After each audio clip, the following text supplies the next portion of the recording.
Hi, it's Brad again from T.CON, and today we're going to look at additional aspects of our solution MES CAT.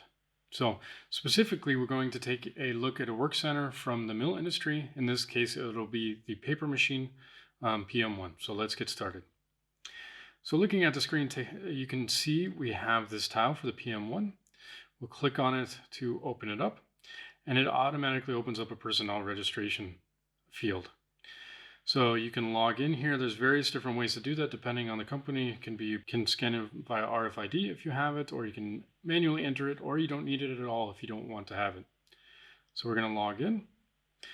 At the top, you have a list of orders, for example, in this case, that are cleared for this work center.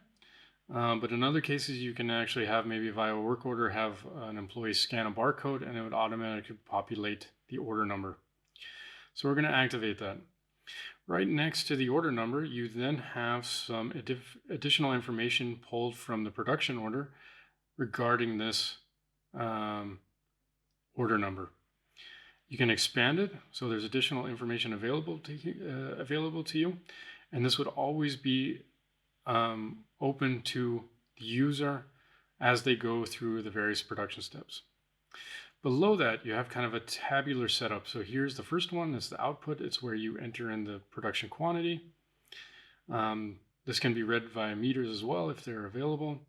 And then you can work your way through. So we have tabs for material input and various others.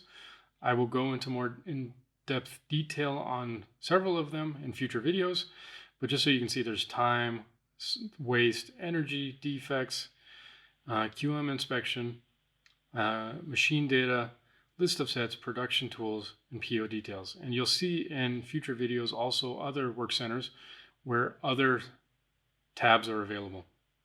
On the right of that, you can see that there's some graphical displays. So here you have a view of the progress of production so far. So a little tachometer with the aimed production amount and the tolerances around it and the green bars.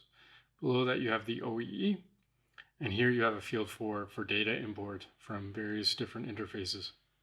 So like I said, this is just kind of a general overview of a work center from the mill industry, and in future videos I will go into more in-depth detail on some of the other tabs and details available here. But anyway, in the meantime, thank you for your time, and have a good day.